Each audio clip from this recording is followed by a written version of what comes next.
a palavra de Deus não tem esse peso enorme.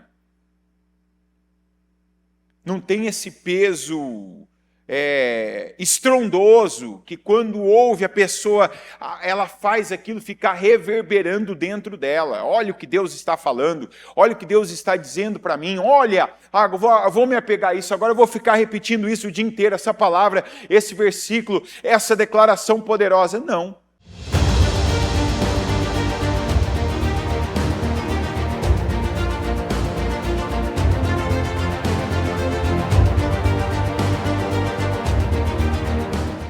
Eu vou ler primeiro o que está escrito aqui em Números 25. Enquanto Israel estava em Sitim, o povo começou a entregar-se à imoralidade sexual com mulheres moabitas, que os convidavam aos sacrifícios de seus deuses. O povo comia e se prostrava perante esses deuses. Assim, Israel se juntou à adoração a Baal Peor. E a ira do Senhor acendeu-se contra Israel. E o Senhor disse a Moisés: prenda todos os chefes desse povo, enforque-os diante do Senhor, à luz do sol, para que o fogo da ira do Senhor se afaste de Israel. Então Moisés disse aos juízes de Israel: cada um de vocês terá que matar aqueles que dentre os seus homens se juntaram à adoração a Baal Peor. Um israelita trouxe para casa uma mulher midianita, na presença de Moisés e de toda a comunidade de Israel, que choravam à entrada da tenda do encontro. Quando Finéias, filho de Eleazar, neto do sacerdote Arão, viu isso, apanhou uma lança, seguiu o israelita até o interior da tenda e atravessou os dois com a lança. Atravessou o corpo do israelita e o da mulher. Então cessou a praga contra os israelitas. Mas os que morreram por causa da praga foram 24.000. E o Senhor disse a Moisés: Finéias, filho de Eleazar, neto do sacerdote Arão, desviou a minha ira de sobre os israelitas, pois foi zeloso, com o mesmo zelo, repita comigo, com o mesmo zelo, pelo seu Deus, que eu... Peraí. Perdi aqui. Onde está aqui? Com o mesmo zelo que tenho por eles, para que em meu zelo eu não os consumisse. Repita comigo então, com o mesmo zelo que tenho por eles. Quem que tem esse zelo? Quem? Deus. Vamos aqui para o capítulo 31 agora, de Números. Capítulo 31.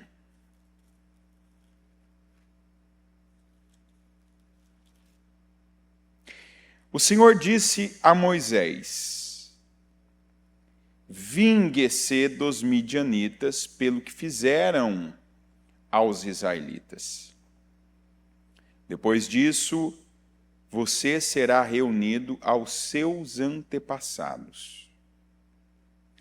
Então Moisés disse ao povo: armem alguns dos homens para irem à guerra contra os midianitas e executarem a vingança do Senhor contra eles. Enviem à batalha 1.000 homens de cada tribo de Israel, 12.000 homens armados para a guerra, 1.000 de cada tribo. Foram mandados pelos clãs de Israel. Moisés os enviou à guerra, 1.000 de cada tribo, juntamente com Finéias, filho do sacerdote Eleazar, que levou consigo objetos do santuário e as cornetas para o toque de guerra. Lutaram contra Midian, conforme o Senhor tinha ordenado a Moisés, e mataram todos os homens.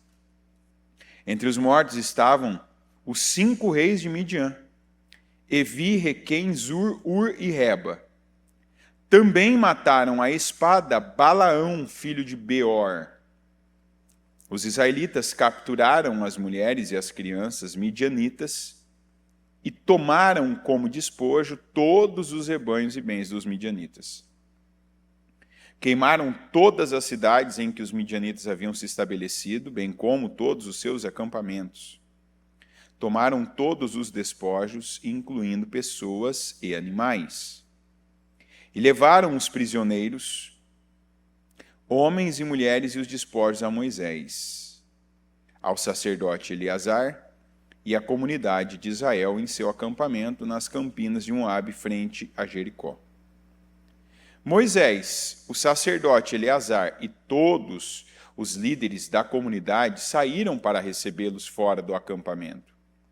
Mas Moisés indignou-se contra os oficiais do exército que voltaram da guerra, os líderes de milhares e os líderes de centenas. Vocês deixaram todas as mulheres vivas? Perguntou-lhes. Foram elas que seguiram o conselho de Balaão e levaram Israel a ser infiel ao Senhor no caso de Peor, de modo que uma praga feriu a comunidade do Senhor. Agora, matem todos os meninos, e matem também todas as mulheres que se deitaram com o homem, mas poupem as meninas virgens. Todos vocês... Até aqui tá bom. Vamos lá. Essa passagem aqui, na verdade, ela começa, que é aquela passagem bem conhecida, em Números 23. E mostra, o que eu quero trazer hoje, a primeira coisa é como nós, muitas vezes, não sabemos, que eu não vou ler, que seria uma passagem mais extensa, mas vou falar dela agora. Quantas vezes que já existe, repita, já existe uma batalha espiritual, existe uma guerra espiritual, existe já um contexto espiritual acontecendo, que muitas vezes, a gente não tem conhecimento, que são aquelas expressões que às vezes a gente usa, né, que a gente tem que agradecer a Deus pelos livramentos que nós sabemos e pelos livramentos que nós não sabemos. Porque se você voltar aqui em Números 23, você vai ver que quando Israel estava nessa região que nós lemos aqui agora, ele estava de frente ali nas campinas de Moabe, de frente para Jericó. Israel estava no seu caminho. Veja bem, Israel estava no lugar certo, o lugar que eles deviam estar. Quer dizer, para você entender que Israel não estava num lugar errado. Inclusive, Israel estava onde estava, justamente por não ter podido passar por outro caminho, respeitando aquilo que foi delimitado por outros reis. Que quando Moisés chegou em líderes de regiões, a gente pode só passar pelo caminho aqui, tem uma estrada aqui que corta o seu país, a sua nação, e que a gente só vai passar. Não vamos matar nenhum animal do rebanho, não vamos beber água dos poços, não vamos mexer com suas vinhas, com seus trigos, com seus cereais, nada. Então, e não pôde. Então, Israel se desviou para outro caminho, inclusive mais longo, né? Veja que, para você entender que isso aqui não foi eles erraram e aconteceu isso. Eles falharam e aconteceu isso. Não, estavam no seu devido caminho. Israel, quando passava, o rei de Moabe, né, e junto o de Midian também, quando perceberam o povo, que segundo eles, né, eles dizem, este é o povo que saiu do Egito, cobre toda a terra. Quer dizer, quando Balaque olhou e viu aquela multidão, pensou, estou frito. Ou eu faço alguma coisa com esse povo, ou esse povo vai fazer alguma coisa comigo. E Balaque é uma pregação para muita gente também. Porque Balaque é aquele tipo de pessoa que vive com medo de tudo que passa pelos seus olhos, de tudo que chega a seus ouvidos, que a pessoa não tem controle. E tem muita gente vivendo assim na igreja. Sabe, eu escuto sobre algo, chega até mim uma notícia, qualquer notícia. Uma notícia, tem um parente, lá no grupo do WhatsApp da família, alguém falou assim, a fulana de tal, a nossa irmã, nossa prima, nosso parente, nosso tio, o fulano que enfim, um irmão, alguém foi lá, fez um exame e constatou que ele tem isso, que ele tem tal doença. Inclusive, o médico disse, inclusive, o especialista disse que é genético. Veja bem, tem gente que uma notícia como essa, o primo, o irmão, o tio, alguém, a pessoa colocou, o médico diz que é genético. Tem gente que escuta, que lê, que ouve, na conversa com alguém, a pessoa já pensa assim, meu Deus, será que vai acontecer comigo também? Ela recebeu alguma notícia sobre ela? Recebeu ou não recebeu? Não. Mas a pessoa que vive pelo medo, está nela, tem um espírito do medo. Então, tudo que é diferente do que ela acha que tem controle, porque tem muita coisa que a gente acha que tem controle, isso é todo mundo. Às vezes a gente se engana, se ilude, a gente tem de repente, tem coisas que estão por um tempo estabelecidas, né? Sejam pessoas que estão com você, pessoas que estão debaixo de você, do seu cuidado, que estão junto com você ao seu lado, pessoas que estão acima de você, a quem você serve, com quem você trabalha, de repente de quem você tem recebido cuidados, direções, apoio. Às vezes, você pode até pensar, não, isso aqui tudo, esse ambiente, esse lugar, esses resultados estão sob controle. E às vezes não estão. Então, tem gente que num exame, uma notícia que chega do governo que vai mudar tal regra de tal coisa, da contabilidade, do imposto, sobre tal setor de trabalho que afeta a área da pessoa.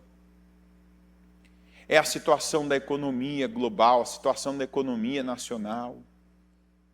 É a notícia que a pessoa recebe lá no bairro dela, da violência, da criminalidade. É a notícia que recebe ali dentro de casa. Tem gente que qualquer coisa é o Balaque. A expressão dele. E a Bíblia não exagera. Este povo que cobre toda a face da terra. Cobria toda a face da terra? O povo de Israel cobria toda a face da terra? Não. Mas, quando eu olhei e vi, aquilo para mim já tem um peso muito maior. Tem gente que a palavra de Deus não tem esse peso tão grande. A palavra de Deus não tem esse peso enorme. Não tem esse peso estrondoso, que quando ouve a pessoa, ela faz aquilo ficar reverberando dentro dela. Olha o que Deus está falando, olha o que Deus está dizendo para mim, olha, eu vou me apegar a isso, agora eu vou ficar repetindo isso o dia inteiro, essa palavra, esse versículo, essa declaração poderosa. Não. Mas tem gente que uma má notícia, tem gente que vê alguma coisa, e repito, diferente do que está acostumado e algo que aparentemente ela não tem controle. Porque tem muita coisa que aparentemente ela tem controle. Então ela já passa a olhar como Balaque. Agora isso aí vem para minha destruição. Agora esse povo vai lutar contra mim. Você conhece a palavra. Israel estava ali para lutar contra Balaque? Tinha propósito? Deus tinha aquela terra para o povo de Israel? Não. Não era aquela terra, aquele lugar, tanto que eles estavam, o foco deles, o rumo deles, não, vamos passar por aqui. E a gente precisa viver com discernimento de que tem coisas, pessoas e situações que não tem como alvo, que não tem como destino a minha vida, que não tem como destino a sua vida. Quer dizer, é aquela frase que a bispa sempre fala, que tem gente que ela sempre está com aquela ideia de que ela é o centro das atenções. Isso aqui só está acontecendo por causa de mim. Isso aqui só está acontecendo para me afetar. Isso aqui só está acontecendo para mexer comigo. Como foi também o rei de Israel, quando o rei da Síria mandou o Naamã, seu comandante, com uma carta. E o rei de Israel, quando recebeu aquela carta, rasgou as vestes, porque estava escrito, estou te enviando meu oficial, junto com ele vai essa carta e alguns presentes, para que você o cure. E ele disse, acaso eu sou Deus, que eu posso dar vida, eu posso curar alguém? E ele já achou que aquilo era um motivo, que era um pretexto para haver outro desentendimento, uma coisa que estava acontecendo, na época, já tinha acontecido antes. Então, está vendo? Ele ainda usou a expressão, veja como ele busca o motivo de se desentender comigo. E era isso? O rei estava buscando o motivo de se desentender com ele? O destino, o alvo, o foco do rei da Síria era o rei de Israel? Não. O foco era a cura do comandante dele. O foco era o alívio daquele homem, não era o rei de Israel. O rei de Israel era apenas um processo, era apenas um ponto, não era o destino. E sabe por que tem gente que sempre está achando que é o destino das falas de alguém, das obras de alguém, da indiferença de alguém, dos ataques de alguém? Tem gente que sempre ele se coloca nessa condição, ela se coloca nessa condição. Sabe por quê? Porque está faltando Deus, está faltando a pessoa ter o foco dela em Deus. Porque se eu tenho meu foco em Deus, a primeira coisa, e isso aqui até nesse ponto, Israel estava muito bem, muito focado, tanto que é o que eu vou falar, desse mundo espiritual, o quanto que faz diferença a gente estar no lugar certo, estar envolvido com a coisa certa, estar caminhando para a direção certa, estar ocupado com a coisa certa, no lugar certo, com as pessoas certas. Porque aqui estava acontecendo uma batalha espiritual contra Israel. O Balaque convocou o Balaão,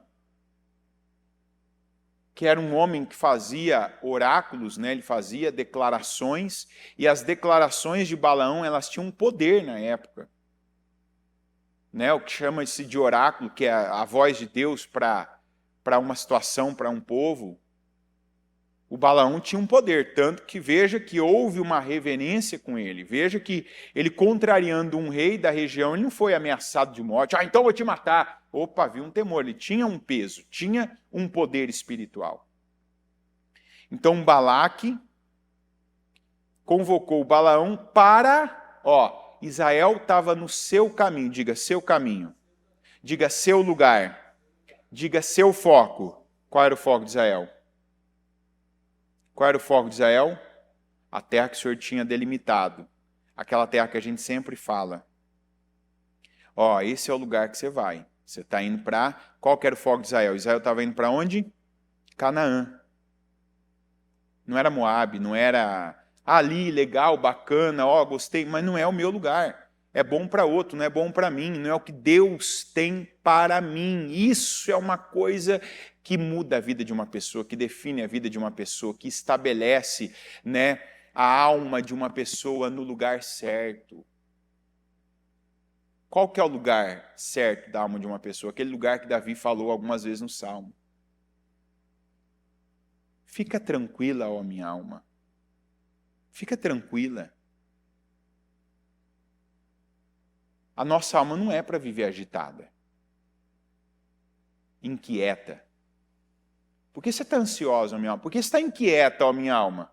Confie em Deus. Israel, nesse momento, eles estavam, irrepreensivelmente focados. No quê? No Senhor. Nas palavras que o Senhor estava dizendo.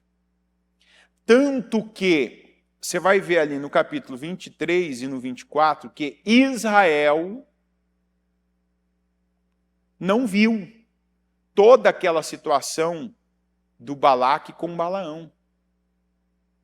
Eles olharam para Israel de ângulos diferentes, saíram de lugar, foram para outro, e Balaque lá, fazendo holocaustos e fazendo sacrifícios e sacrificando tudo aquilo que vinha para ele sacrificar. Sacrifica 7 holocaustos aqui nesse monte. Depois sacrifica mais 7 ali naquele monte. Depois sacrifica mais 7 ali naquele outro monte.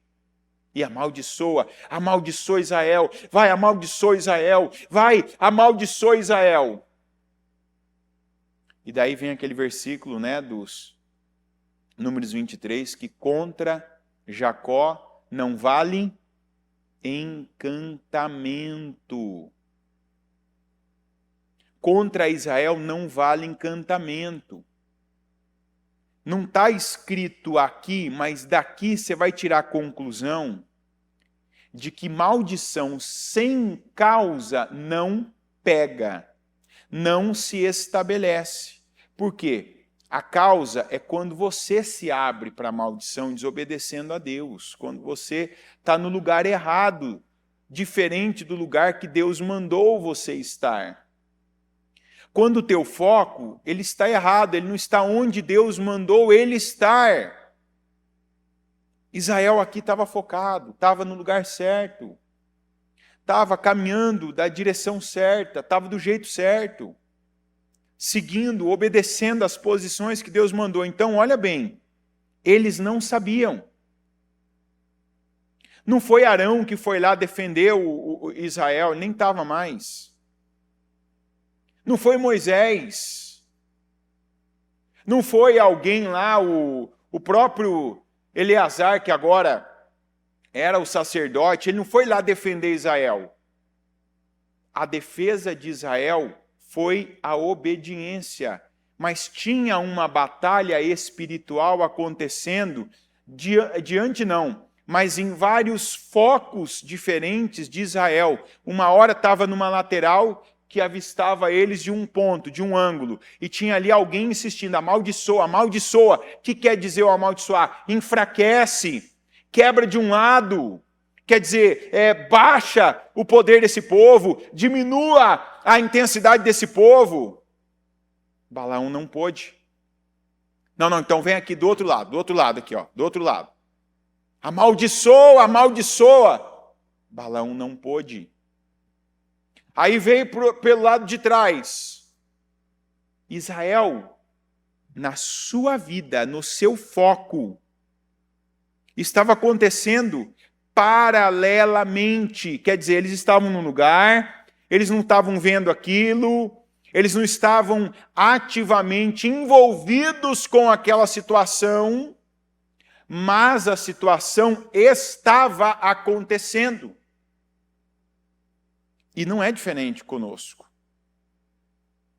Mas o Balaão, por mais que o Balaque insistiu e ofereceu para ele uma alta recompensa, e a recompensa foi interessante para o Balaão, o Senhor não deixou que nenhuma maldição fosse rogada, que nenhuma maldição fosse declarada sobre Israel. Pois contra Jacó não vale encantamento. Daí vem que esse povo é como leão, é como a leoa que não descansa enquanto não devora todo o sangue da sua presa. Ali Israel foi fortalecido, foi abençoado. A declaração não foi de enfraquecimento, a declaração foi poderosa para Israel. Então eu não tenho dúvida de que agora pode ter. Não posso afirmar que tem, onde está, como está.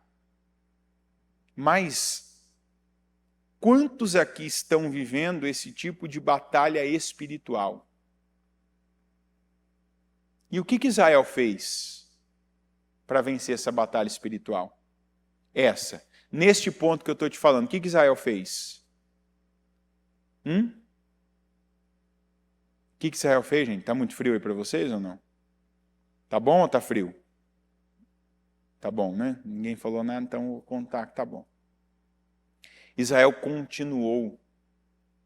Israel seguiu o seu caminho.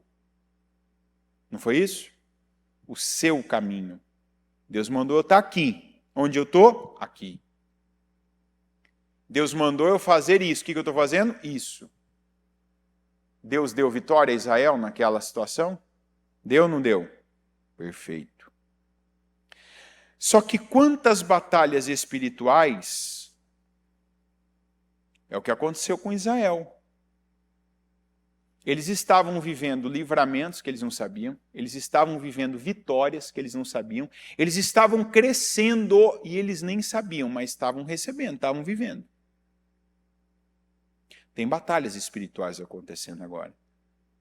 De repente eu estou aqui, tem gente olhando, tem gente falando, tem gente invejando, tem gente não entendendo por que está desse jeito, por que está desse tamanho, como que chegou onde chegou, por que está onde está e eu não estou, por que é tão forte, por que é tão poderoso. Às vezes nem a gente se vê assim, mas tem gente que vê. Às vezes nem a gente tem essa consciência toda, mas tem alguém que está falando assim, olha, esse povo cobre toda a terra. Aí o que aconteceu? O Balaão, que não pôde amaldiçoar aquele povo, quer dizer, ele não pôde fazer um encantamento sobre aquele povo, ele orientou a colocar mulheres, a enviar mulheres que seduzissem os homens e que nessa sedução elas desviassem os homens para adorarem outro Deus.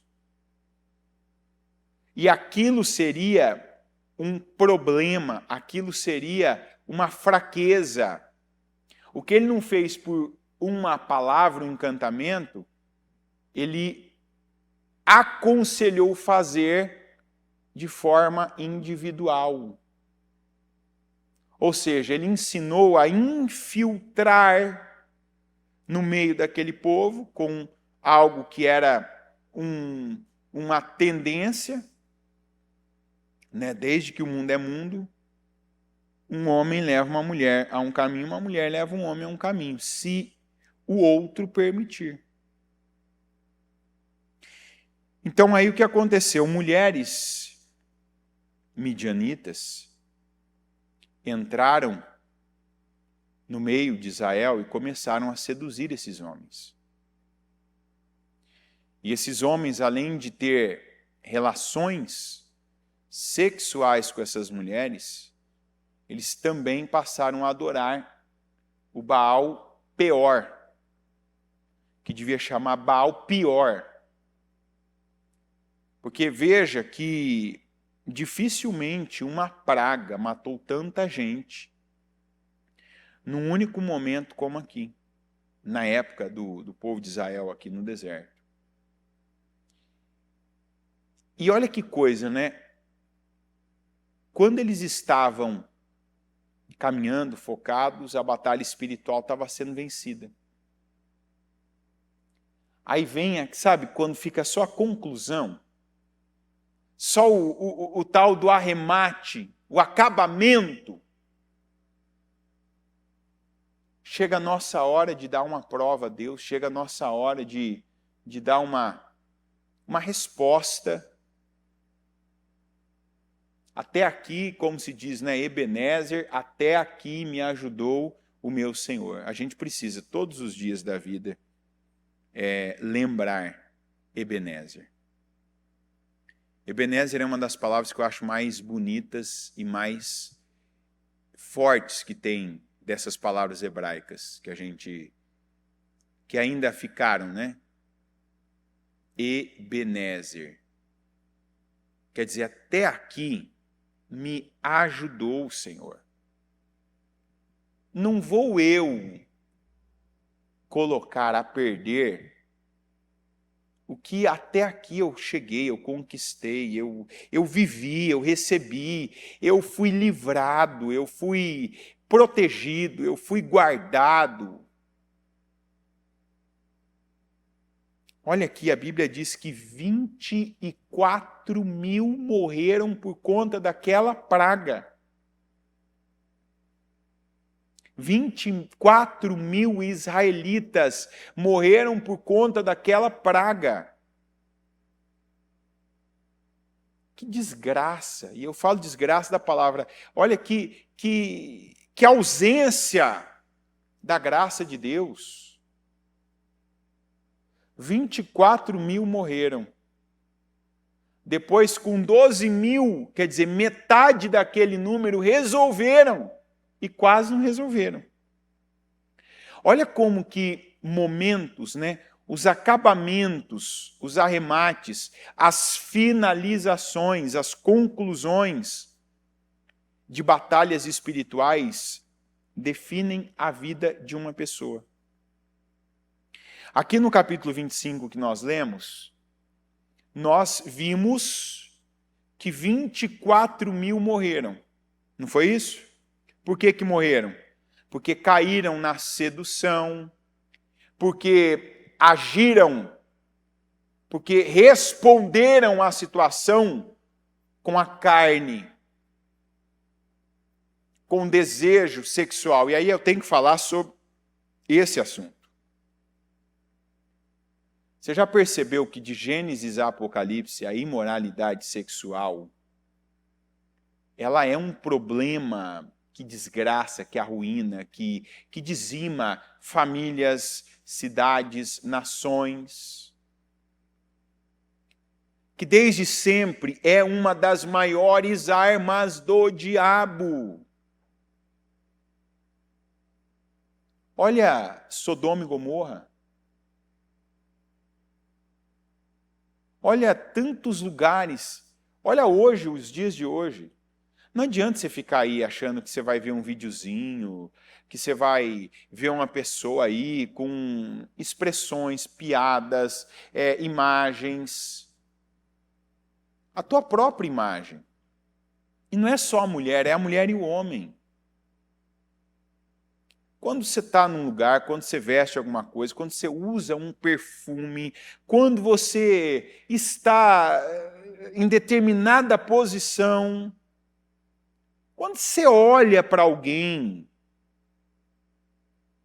isso não tem nada dessa sedução aqui das midianitas? Não me dá uma resposta de bate-pronto, não. Quero que você reflita sobre isso. Porque tem gente que, não, mas eu não me deitei na cama com a midianita, eu não me deitei com o midianita. Não. Porque nada começa assim. Tá, tô aqui no culto e caí. Tô ali, de repente, na cama com alguém. Acabei de... Não, mas ó, não é nem o flerte, começa com o pensamento. É o que eu estou dizendo, às vezes o perfume que você compra, você já compra um perfume com a intenção de chamar esse tipo de atenção para você. Às vezes você fica em determinado lugar para chamar esse tipo de atenção para você. Às vezes você olha, está perto de uma pessoa, porque o adultério de antigamente era esse aqui que aconteceu com as midianitas. O adultério do Novo Testamento, Jesus diz que quando você... Você faz o quê? Quando você pensa naquilo, você já está cometendo aquilo. Não é assim? Está exagerando? Não. Então tem gente que começa a fornicar, tem gente que começa a adulterar, tem gente que começa a praticar a imoralidade quando está comprando a roupa para determinado efeito, quando está comprando e experimentando o perfume para determinado efeito. Quando fica vendo cenas de pessoas que têm um determinado olhar para pegar aquele olhar e olhar daquele jeito com aquele mesmo propósito. Porque homem afia homem. É ou não é? Então, se eu vejo uma coisa, aquilo me chama atenção, e aquilo depois eu pego para mim, eu recebo aquilo para mim, que é igual a bispa fala. Tem gente que a melhor forma da pessoa, a melhor aparência, seja desde o cabelo, o rosto, o corpo, a roupa, o perfume, o acessório que vai usar, aquilo desde o começo é para Deus. Você sabia que tem gente que é tão imoral? Uma vez eu ouvi de uma mulher, sabe que eu não consigo entender essa expressão que a bispa usa. Falei, qual? Ela falou assim, eu coloco a minha melhor roupa para Deus. A minha melhor roupa é aquela que eu vou estar aqui no domingo, numa santa ceia, num evento, uma virada de ano, tal, que são cultos, são trabalhos. A pessoa falou, não, Deus não está preocupado. Ela falou, eu coloco roupa para pessoas verem. Para alguém ver. Alguém, né? Alguém, uma pessoa. E aí, na hora, né? O olho me trouxe o discernimento. Não foi nem os ouvidos, não foi o que eu ouvi, foi o que eu vi. A pessoa não se veste de forma que realmente Deus olharia e aprovaria. Está entendendo? Não é o tipo de vestuário que o Senhor diria assim, está aprovada. Então, quer dizer, eu tenho um vestuário que é mais um atrativo, principalmente para um determinado público, do que realmente para agradar a Deus. Então, quantos que estão? Tem gente que deliberadamente está caindo na imoralidade.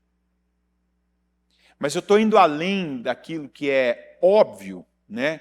Pessoa que está aí ainda sendo promíscua, que ainda se entrega a situações daquilo que não é para ela, que Deus não deu a ela, e que se não vem de Deus, não é bom. Se não foi Deus que colocou no seu caminho, se foi o pecado, se foi a carne, não vai trazer praga para a sua vida. Mas eu vou além do óbvio, porque tem gente que, sabe, está querendo, de repente falta aí no entendimento mais profundo, mais revelado. Aliás, falta o entendimento revelado, como a gente ouviu essa semana. E assim, nós temos tudo, esse ano é o nosso ano. Nós estamos nessa condição. Como a Bíblia falou algumas vezes já esse ano é um ano de fases como o povo de Israel. Tem a fase que você está ali, né? Antes do Jordão. E era onde esse povo estava. Esse povo estava na beirada ali já. Tanto que essa região estava de frente para Jericó. Olha, eu estou tão perto daqui, eu já consigo, inclusive, ver parte do que é meu, eu vejo já. Eu não só vislumbro aqui na minha mente, agora eu já consigo ver, eu já consigo, inclusive, perceber, até talvez sonhar em dizer, aquele lugar aí eu quero. Inclusive, ali já tinha alguns que estavam dizendo, não, a gente quer ficar aqui por conta dos pastos. E num momento tão decisivo, 24 mil. Então, olha como que é a conclusão, o acabamento de uma batalha espiritual. Enquanto 24 mil morreram por conta da praga que se instalou devido a essa imoralidade sexual, essa prostituição espiritual e carnal. Porque a prostituição, a promiscuidade carnal, que foi aquilo que eles estavam vendo, o que eles sentiram e os levaram a ficar com aquelas mulheres, consecutivamente os fez adorar o Baal Peor, se tornou numa prostituição espiritual também. E sempre é assim. Talvez você está achando que é um momento, mas é um momento decisivo, é um momento definidor. Por quê? Você vai falar, definiu a vida de 24 mil, definiu a vida de 24 mil e uma pessoa. Porque enquanto 24 mil morreram, teve o Finéias. Não está escrito aqui sobre o Finéias? Qual foi a atitude do Finéias? O Finéias, quando viu a sobra, o resquício. Veja que a Bíblia diz que um homem entrou, né, foi andando junto com uma mulher midianita, quer dizer, o restante já tinha morrido tudo. De repente, um entra com uma. Ele viu? Finéias viu aquilo? Só ele viu ou teve mais gente que viu? Quem viu? Só o Finéias ou teve mais gente? Teve mais gente que viu. Mas o Finéias, quando viu aquilo, falou, não, nenhuma. Não, nenhum. Pegou uma lança, ele já sabia o que ele tinha que fazer. E ele, sabendo o que ele tinha que fazer, ele fez. Ele pegou uma lança, foi atrás do homem que levou a mulher para a sua tenda, pegou a lança e com a lança ele encravou os dois. Com uma lança, ele encravou um e o outro atrás. E nós lemos, né, e nós vimos, aliás, que aquela atitude estabeleceu Finéias. Foi ou não foi? Quando ele fez aquilo, o Senhor colocou o olhar nele. Não foi Moisés. Não foi o povo. Ah, muito bem, parabéns. Não. Ninguém mandou ele fazer aquilo. Não foi algo para a plateia ver. Aquilo foi a consciência dele. Opa, tá errado. Ixi, ó, uma aqui daqui a pouco vira de novo, mais 24 mil. E esse que trouxe ela também está sujo igual ela, está imundo igual ela, está perdido igual ela. Foi lá e fez, resolveu. Aí depois nós vemos o Senhor dizendo, agora vocês vão limpar agora isso aí. Vocês vão limpar esse povo, que esse povo aí esse povo trouxe, essa situação trouxe maldição, foi uma armadilha, foi uma isca que Satanás usou, e se ele usou essa isca, ela pode ser usada de novo. Moisés vai lá, convoca 1.000 de cada tribo, 12.000 no total, e vai lá e manda exterminar com os midianitas. Esses homens vão lá, veio do Senhor a direção, vai lá agora, vocês vão, a mão de vocês, a espada de vocês, a lança de vocês, vai ser a minha vingança sobre os midianitas. Veja que o negócio foi tão fácil, tão assim já. Quando Deus está no negócio, flui. Que o povo foi lá, você não vê nenhuma dificuldade. Eles voltam e dão um relatório. Está aqui, não perdemos ninguém. Deu tudo certo, só que aí quando Moisés está saindo para receber o povo, está lá os líderes. O que quer dizer os líderes? Que a gente vê que o Moisés ele teve uma atitude ali de repreensão, ele teve uma atitude de uma postura firme com os líderes, que a Bíblia diz, os líderes de 1.000 e os líderes de 100. Porque são os líderes que tomam decisões. Não foi o soldado ali, o garoto, o que tinha na época 20 anos para cima, que eram os que lutavam. Não foi o garoto soldado lá que falou assim, vamos levar todo mundo, vamos levar todas as mulheres, né? Por que eu levo todas? Porque para mim isso não oferece mais... O que não oferece? Risco, perigo. E as mulheres não ofereciam risco? O Senhor não falou assim, mata os homens, o exército, mata os midianitas.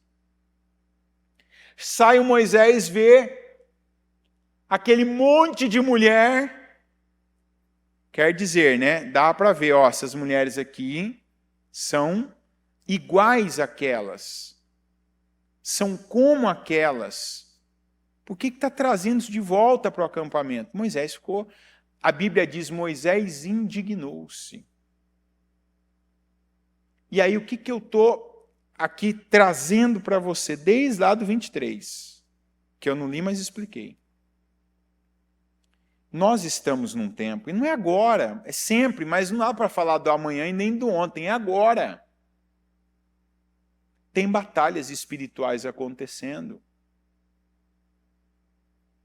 Você pode agradecer a Deus, Senhor, eu estou em pé, eu estou bem, eu tenho força, eu tenho saúde, eu estou na igreja, eu não fui roubado, meu entendimento não foi distorcido, eu não alimentei uma rebelião no meu coração, eu não sou um ingrato. Ou seja, Deus tem me livrado, Deus tem cuidado de mim, Deus tem feito a parte dele. Mas toda a batalha espiritual, ela conta em algum momento com a nossa ação. Com a nossa conclusão, às vezes. E qual foi a conclusão final? Foi essa aqui daquelas mulheres que ainda foram trazidas, terem sido também exterminadas. E quantas vezes que a gente está nesse momento, essa situação? Você já viveu livramentos que você nem sabe. Diga obrigado, Senhor, pelos livramentos que eu não sei. Eu creio.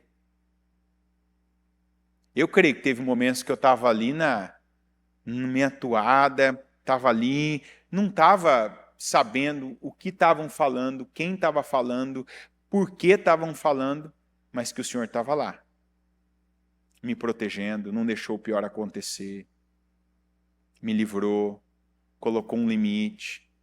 Deus coloca um limite desde a fala das pessoas, até as consequências sobre a vida de cada um de nós, nossa integridade física, sobre as nossas obras, nossos negócios. O que aconteceu com Israel lá diante de Jericó, lá naquele vale de Moabe, é o que acontece em todo o tempo. Só que chega um momento que a bola é passada para nós. que a bola é colocada no nosso pé para a gente concluir, a gente arrematar. O que você vai fazer agora? Você vai chutar lá no ângulo e vai fazer um gol ou você vai chutar para fora? Veja lá o Balaque tentando, fazendo nada, nenhuma baixa, nenhuma criança, o Balaque lá colocando toda a força dele. Um rei, um homem que podia ter sido um profeta, se portando, se colocando como um feiticeiro, um mercenário espiritual, que foi o Balaão, sem discernimento, chegou ao ponto da jumenta dele ter mais sensibilidade para Deus do que ele. E a Bíblia é igual na época lá do Egito, que enquanto os filhos primogênitos do faraó, até o prisioneiro do calabouço, estavam lá morrendo, Israel não tinha nenhum cachorro latindo. Enquanto estava o Balaque lá e os seus líderes fazendo de tudo para enfraquecer Israel, não se tinha notícia de um idoso, tropeçando. Porque ali era Deus agindo por eles. Aí quando chega no momento deles, 24 mil caem. Mas enquanto isso, um estava se estabelecendo. Olha que bênção. O mesmo momento que 24 mil caem, um está se levantando. Está estabelecendo a sua vida. Está tomando a decisão, daqui para frente eu vou ser outra pessoa. Daqui para frente, esse vai ser o nível em que eu vou viver. Daqui para frente, eu entendo que a tolerância com isso é zero. E aí o Moisés confirma isso lá na frente com a conclusão final, porque teve a conclusão parcial e depois teve a conclusão final. Quando o exército vai lá, aliás, 12 mil apenas do exército, vão lá, fazem o serviço, mas não fazem bem feito. Quando chega diante de Moisés, não, vocês vão concluir. E é o que eu digo para você, nessa palavra.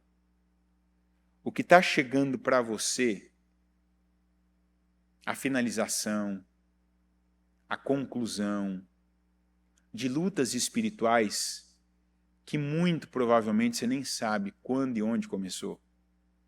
Porque Israel começou a ver os reflexos. A parte da batalha que chegou em Israel foram as mulheres entrando no meio deles e seduzindo eles. Mas aquilo já tinha começado, lá nos montes de Moabe, quando estava Balaão e Balaque lá, se esforçando para enfraquecer Israel. Israel se tornava mais forte, no caso, se tornou 3 vezes mais forte. O que está chegando na sua mão para você arrematar, para você concluir, para você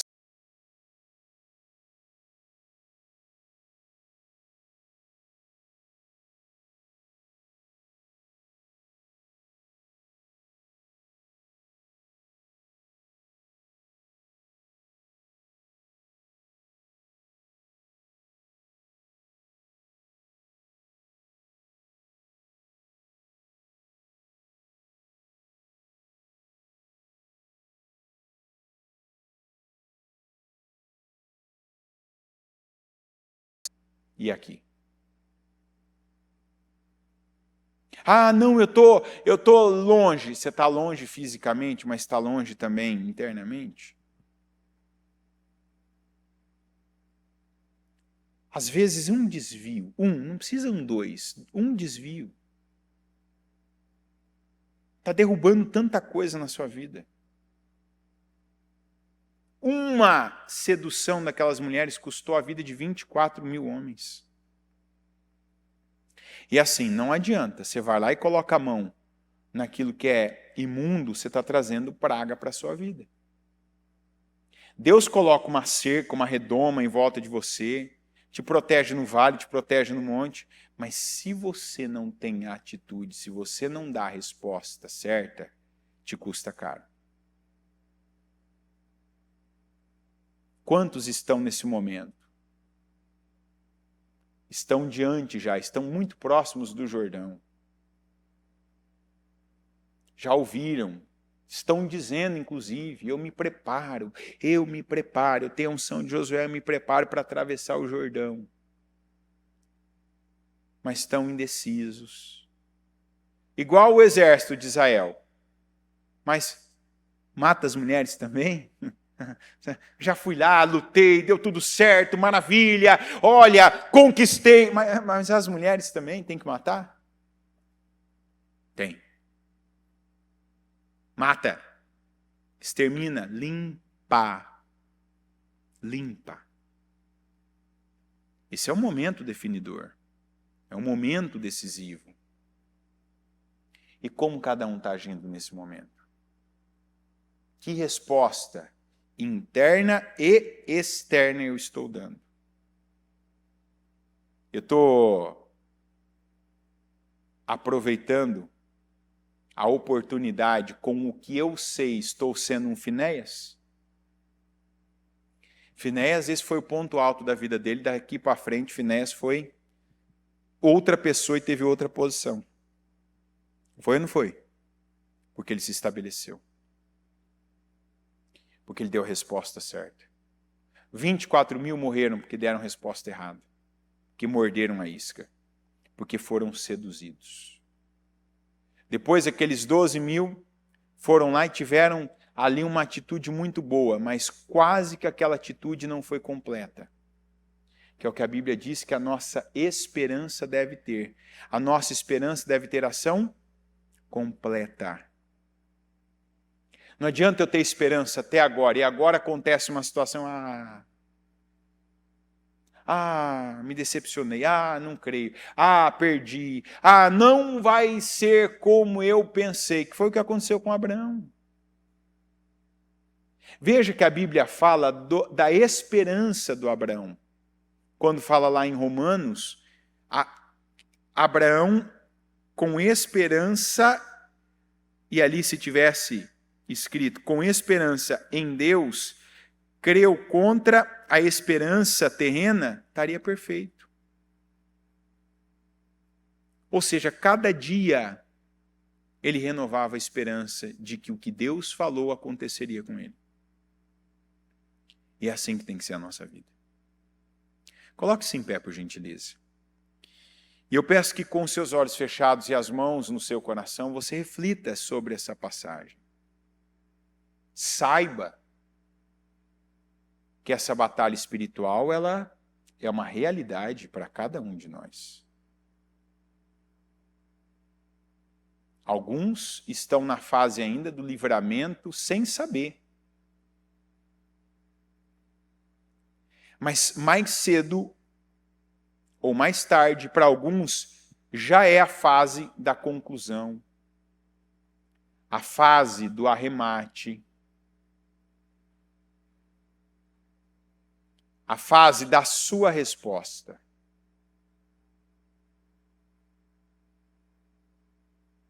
De você agora, com fidelidade. Você com uma consciência resultante do conhecimento revelado, não daquelas informações que a gente recebe, não, mas de um conhecimento revelado, de saber que tem coisas, não, agora eu sei que sei.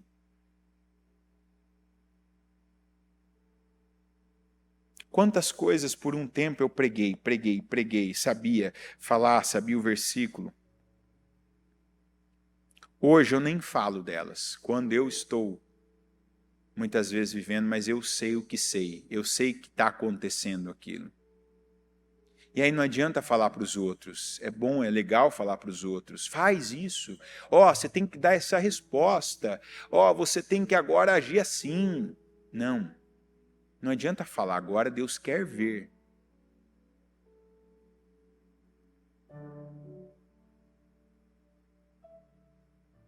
E essa palavra é para que Finéias venham se levantar. Finéias. Que lança que você tem que pegar aí? O que você tem que enquadrar? O que você tem que eliminar? E não é só dos outros, não. De repente você tá vendo algo aí da sua vida que ainda até hoje não foi extirpado, não foi totalmente limpo. Limpa. Extingue isso.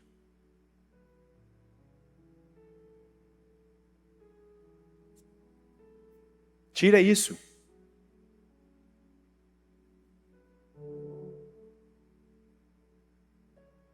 Tem essa atitude. Ah, não, eu já estava fazendo, mas eu deixei as mulheres vivas, porque, né? Não, elimina isso. Faz bem feito o que você começou a fazer, com força. O que você começou a fazer por direção do Senhor. Faz bem feito. Conclua. Conclua. Não deixa nada inacabado. Não vai até um ponto e diz, não, tá bom, é suficiente já. Não, matei os homens. Não pega uma situação que te trouxe ali um trauma. Olha, já tanta coisa já foi perdida. Não, tá faltando aquele ali que tá entrando com aquela midianita ali, ó. Ah, não, mas ele tá indo para a tenda dele. Não, mas a tenda dele tá no meio das nossas. Eu não vou deixar isso. Eu não quero ver mais ninguém. Eu não vou deixar isso aqui crescer de novo. Uma daqui a pouco vira várias. Tem coisa que de repente você pode até ter tido essa complacência. Maligna, não é benigna não. Ah, deixa, só isso. Não, isso aqui é inofensivo. Que bem trouxe até agora. Quando Deus falou que isso é para você? Quando Deus falou que isso é bom? Quando? Se Deus não falou que é bom, não é bom. Se Deus não mostrou, então não vem dele.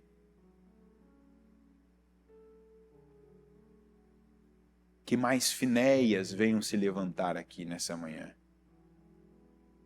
Senhor meu Deus, Todo-Poderoso, eu oro.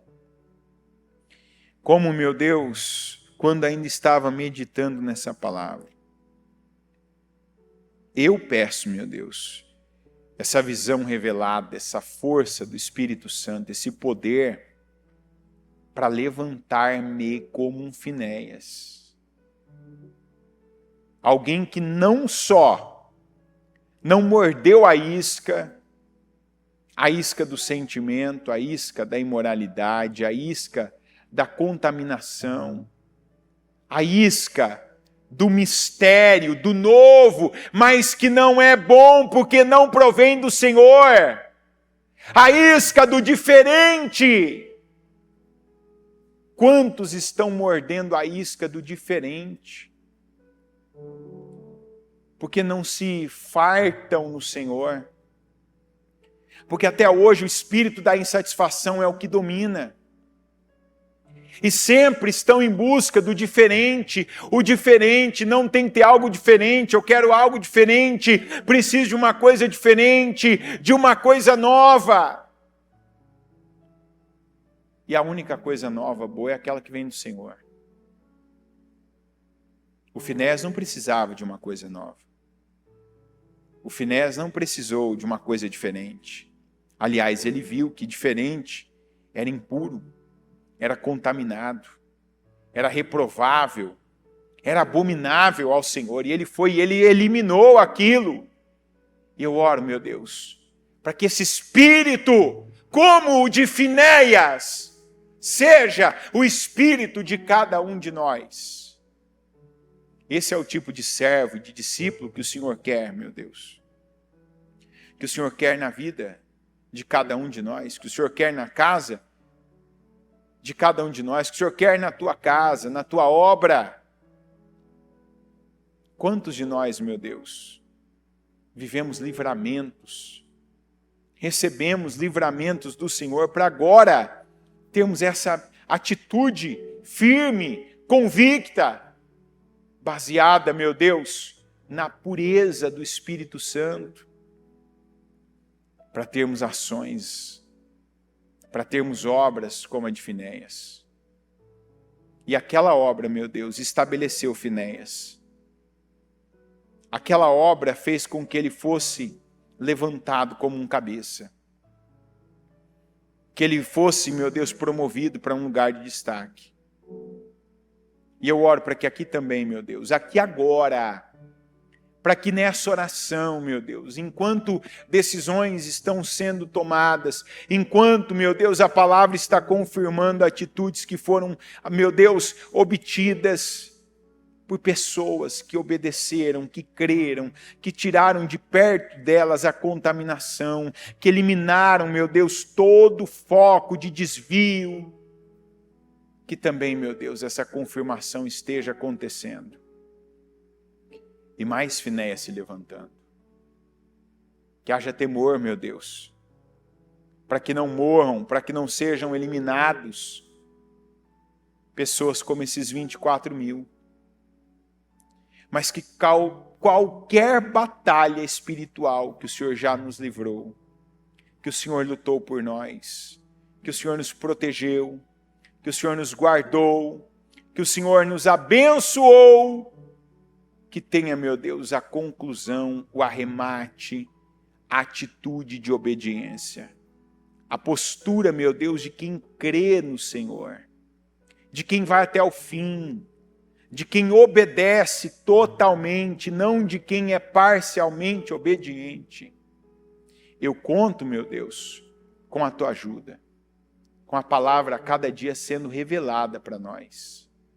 Eu conto com o teu Espírito Santo, para que não sejam motivações, sentimentos, para que não seja apenas uma visão rasa e curta, baseada em informações, mas que haja revelação do Senhor para nós, discernimento do Senhor para nós, que desde os pequenos detalhes que foram mencionados hoje nessa palavra, até as coisas mais declaradas, as coisas deliberadas, que em cada uma haja, meu Deus, uma resposta de fé, que haja uma postura de fé, que haja uma reação de fé, que o Senhor aprova, para que sejamos, meu Deus, aprovados e abençoados. Fortaleça o teu povo, eu peço em nome de Jesus. Levanta, meu Deus, servos, discípulos, levanta Finéias aqui.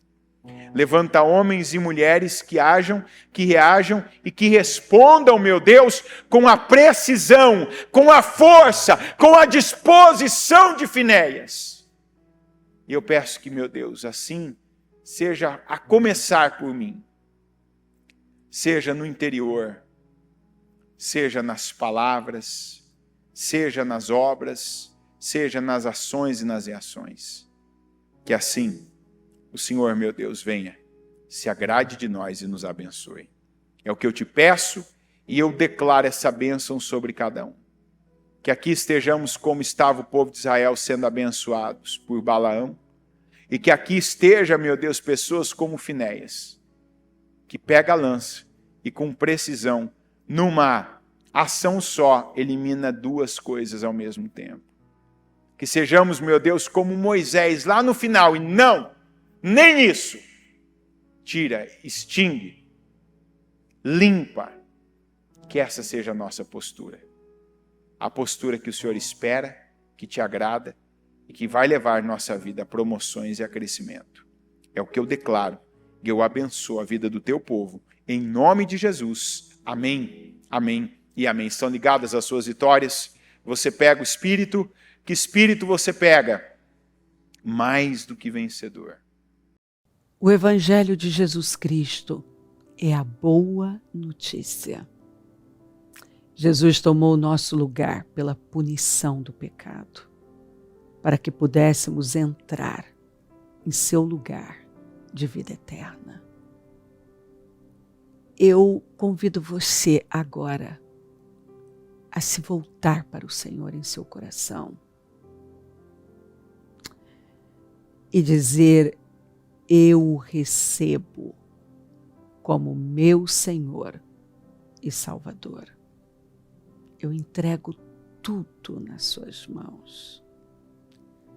Eu deixo todas as partes da minha vida que não o honram e passo a viver a partir de hoje intencionalmente para servi-lo, honrá-lo e celebrá-lo como meu Senhor e Salvador. Jesus é a porta de salvação, é o caminho, a verdade e a vida. Ele é o pão da vida e Ele te ama.